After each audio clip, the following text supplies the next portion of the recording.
On this episode of the Globe Sports Corner, GC Baseball gets a boost from a pair of juniors who are helping to pick up wins and break records. We sit down with head coach of the GC softball team, Luke Wagner, and learn more about the team's last series down in Florida. And we'll round out the episode with an awards show as several Leafs come home with some big hardware. All that and more is coming up on the Globe Sports Corner. Welcome inside the Globe Studios. I'm Dante Stanton, and this is the Globe Sports Corner. The easiest way to tell that it's spring, the sidelines have been replaced with dugouts, and student athletes are starting to move outdoors again. Our very own Collin Echols joins us live in studio, a member of the baseball team himself. Collin, the Leafs have already picked up 2 more wins through 12 games this year than they did last year. What's the catalyst behind that impressive start? Thanks, Dante. Baseball is off to a good start indeed, and with a few conference wins under their belts, the Leafs are feeling good with a pair of juniors leading the way. Seth Smith-Kaufman reports. Baseball season is underway, and despite having to battle rocky Midwest weather and long stretches away from home, the team at Goshen College is off to a decent start at 6-10, including a pair of conference victories over the Marion Knights. A big part of that early season success is a pair of juniors, pitcher Eric Pettipies and RBI machine Jenner Rodimer. Pettipies is 2-2 as the Leafs starting pitcher and was named Crossroads League Pitcher of the Week for his complete game performance against Brescia University, striking out 11 batters in a 7-0 win. Pitching that complete game against Brescia, it was awesome. It felt great. But that's just one game of the season, right? I mean, we play a 50-game season, so if you take that next day off, your next appearance isn't going to be great enough. Rodimer is picking up plenty of attention as the team leader in hits, doubles, triples, home runs, and RBIs. But a late February win over Ecclesia on the road saw Rodimer take it to the next level as he went 5 for 5 with 9 RBIs and a grand slam. Yeah, it was an incredibly exciting day. I found out later that I set the RBI record for a single game, and that was exciting, but I can't take all the credit. Our whole team was hitting really well that day. Guys were obviously on base, and I'm sure if I didn't bring them in, Joseph Serta would have behind me. So, while other teams may have been shocked to see the pair put up such great performances, the coaching staff is not. I think anybody on the coaching staff wouldn't say like they're surprised by their success just because we know the amount of work that they've put in to get to this success. And so, I expect more of the same, to be honest and candid with you. I think as they get rolling and they feel more comfortable, we're expecting more of the same. We're expecting good at-bats from Jenner every time he steps in the box and quality starts from Eric every time he gets the ball and toes the rubber. Fans in the stands will see the impressive box score, but what they don't see is what Coach Childers has seen from the pair in between games. He's done a really good job handling a variety of pitches. He's a tough guy to pitch to. He's bought into approach, not expanding the zone a ton. And he's gotten comfortable hitting with 2 strikes, which is just kind of shown in the results that he's gotten early on. And, when you got that guy that you can slot in, that you can depend on a good start from, man, it just really helps out your entire pitching staff when you get that.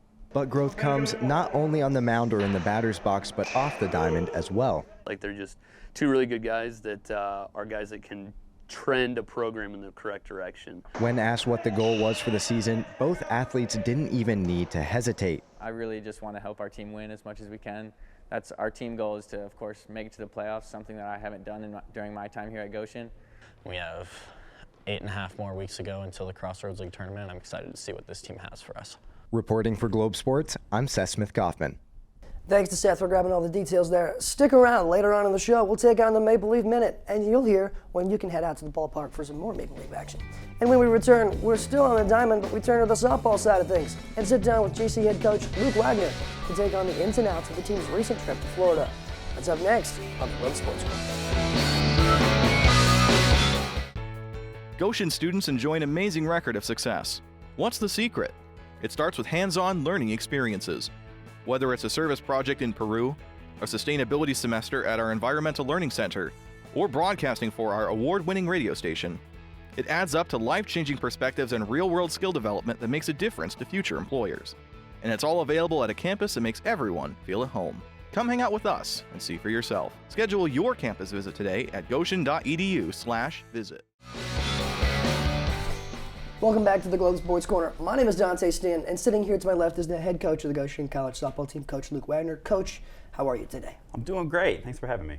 It's great to have you here in the studio. So you and the team just got back from a long couple weeks in the Sunshine State. You were able to go out there. Were you actually able to catch some sun while you were out there, or was it all business? No, we actually, that's the most important catch of all, is to get a little bit of sun, right? So we were able to get a little bit of time off, a little bit of time away from the field.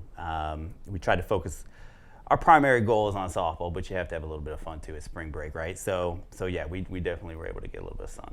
That's great to hear. And of course, the team currently 8-5, Yep. 3 games above 500 Yep. coming into the season. Did you think this is where you're going to be 13 games in, or has this exceeded expectations? Yeah, I think it's exceeded expectations a little bit. I think we talked a little bit prior to the season starting, and it was all kind of about how quick can we make this transition to a slightly different philosophy of how we wanted to play, of how we wanted to do the program. And so the girls have picked it up tremendously quickly. They've been incredibly enthusiastic about trying to make changes, and been really open to making changes and trying some new things out. And so yeah, I would say we're a little bit ahead of where I thought we'd be at this point. But the good news is we still haven't reached our potential. And so we got a lot of room still to go, so exciting things in front of us.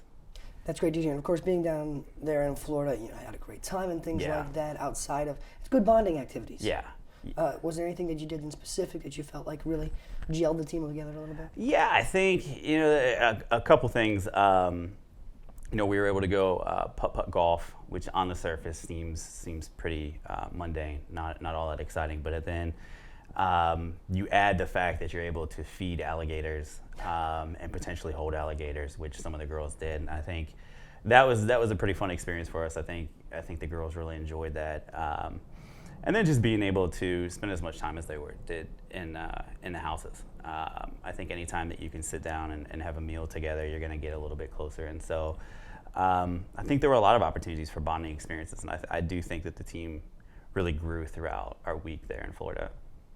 So now that you take a look at this team, and they've got almost 2 weeks off here. Yeah. Last game on March 3rd, next game coming up on March 14th, I believe, against Bethel Pilots. So, I mean, you take that much time off, is there any worry that, obviously you're not going to get complacent or anything like that, but is there any worry that, going 11 days without playing a game is going to have an effect on the team, a negative effect? Yeah, I don't think so. I think when we set up the schedule and we kind of set it up a specific way, we wanted a couple games in the beginning of the season, then we wanted about 2 weeks break until we go into Florida, and then we set up Florida so that we have about a 2 weeks break before we go into the conference season. I think we set it up that way specifically so that we're constantly trying to evolve. We're constantly trying to better ourselves, and we're constantly trying to see what we can do to kind of take that next step. And so the idea of having that break in between games and in between competitions was really more of kind of a strategic idea to try to get a little bit of rest, but then also give us enough time that if there is anything we see, we can make those adjustments. And we have enough time to actually make the adjustments, not just do a Band-Aid fix. And so, yeah, I don't see those impacting us negatively. I think this is going to be a huge positive for us. It gives us girls a little bit more break, a little bit more time to get their bodies right. And then, like I said, it gives us a little bit more time as coaches to then try to interject and say, okay, well, here's some things that we did really well in Florida. Here's a few things that we might want to clean up, and we have some time to actually clean them up the right way. Versus, once we get into the conference schedule, it's going to be a couple days in play. Those are going to be quick adjustment days. It's not something where you're really going to try to create muscle memory or something like that. And so, I think the break is perfect. I'm sure the girls are excited to have a few days off as well. And then we'll get back at it. We start again today and then get ourselves ready for a good Bethel team. So you mentioned that Bethel Pilots team again coming up on March 14th is going to be that matchup. That's this coming Tuesday. Are you excited? I mean, this is your first year as the head coach. Are you excited to kind of put yourself into that Bethel rivalry for the first time? I am. So I looked up the cup between the two colleges, and so we're paying attention to how we're doing there. We're going to do everything we can to try to get those points to make sure that Goshen's in the best position possible, try to take that cup at the end of the year. But I'm excited. Anytime you talk about rivalry games, it gets really exciting. And so to be able to be a part of such a great rivalry here, that it's just going to be a really fun opportunity. I'm looking forward to it.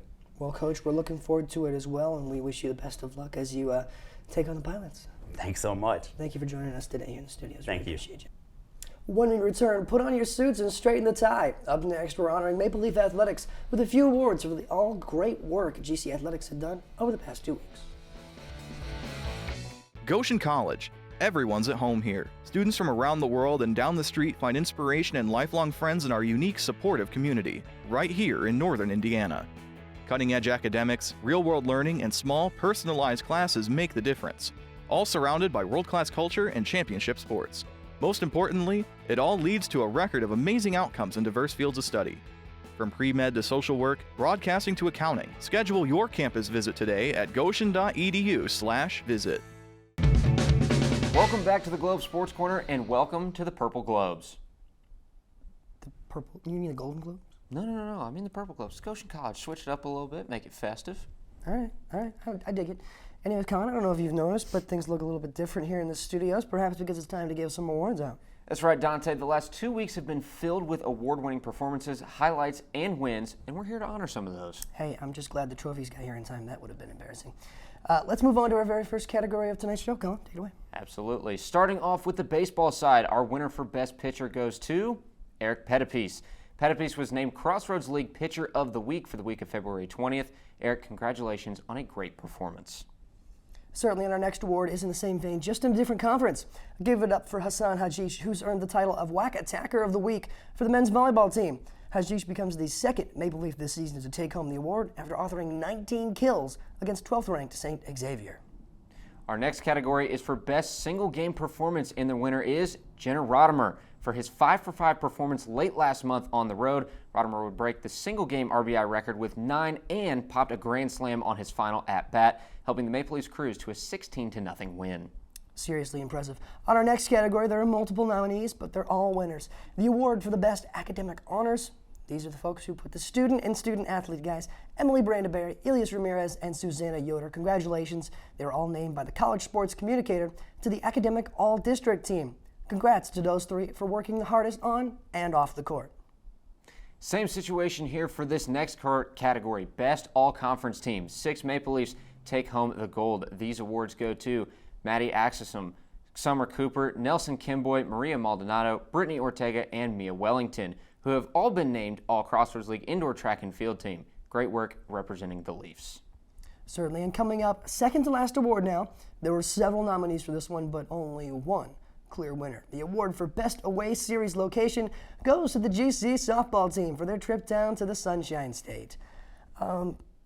Collin, I know the folks on the baseball team, like yourself, we're kind of pulling for Kentucky to win that award, but I had to give it to the Sunshine State. I mean, don't get me wrong, Kentucky is a whole lot better than Goshen, Indiana this early in the year, but I think you kind of have a clear winner with Florida on this one. I think so, too.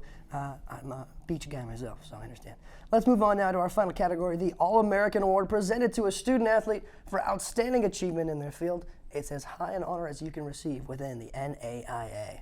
And the winner is Nelson Kemboi. The junior was named an All-American at the NAIA Indoor Track and Field Championships this past Saturday for his record-breaking performance in the 3,000-meter finals.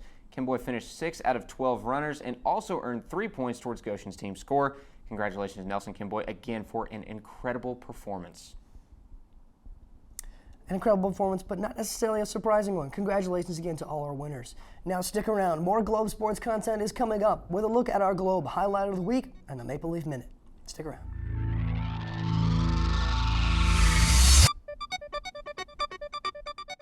So you just graduated from Goshen College? What experiences prepared you for this job?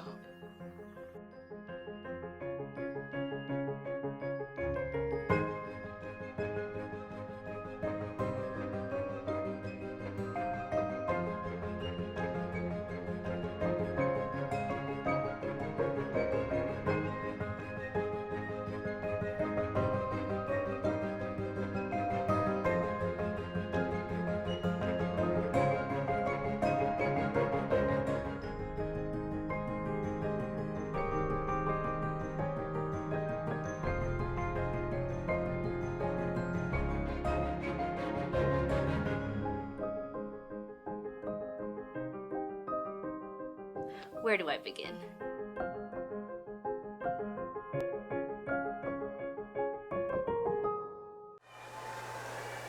Finals of the men's 3,000 meter. We'll go it back. All 12 athletes right now in a position to win it. No one has removed themselves from contention. Moving into second, I believe, is Woodall from Milligan. Jackson Wilson from Rocky Mountain making the run. Here comes Joe Anderson, closes the gap a bit. Fourth between Wilson and Kamler. Bryn Woodall is your national champion in the 3K. 8:19.09. Joe Anderson from Dort, second, 8:21.3. Fullerton from Indiana Wesleyan. Wilson, fourth. Kamler from Shawnee State, fifth. Kemboi of Goshen was next. And now here's a look at what's coming up for Maple Leaf Athletics. Tomorrow, GC Baseball is back on the road for a U.S. Highway 20 Cup doubleheader matchup against the Bethel Pilots. First pitch is set for 1 o'clock, game 2 to follow. The Leafs will finish the 4-game series Saturday back at Bethel, with the start time for the first game of the day being at noon. Men's volleyball is back on the hardwood this Saturday as well, hosting the University of Rio Grande inside the Roof Gun and Gymnasium. First serve scheduled for 3 o'clock. We'll have live coverage of that game on 91.1 The Globe. And a peek at the beginning of next week on Tuesday, softball makes their return to the Diamond, as we mentioned earlier on the show. Also for U.S. Highway 20 Cup play against the Pilots at Bethel. First pitch of the doubleheader is at 3 o'clock. Game 2 will follow. That's going to do it for this edition of the Globe Sports Corner. Thank you so much for tuning in. And if you want to follow along with 91.1 The Globe, check out our social media platforms at 91.1 The Globe on Facebook, Instagram, and Twitter. Come back in 2 weeks for more of the Globe Sports Corner.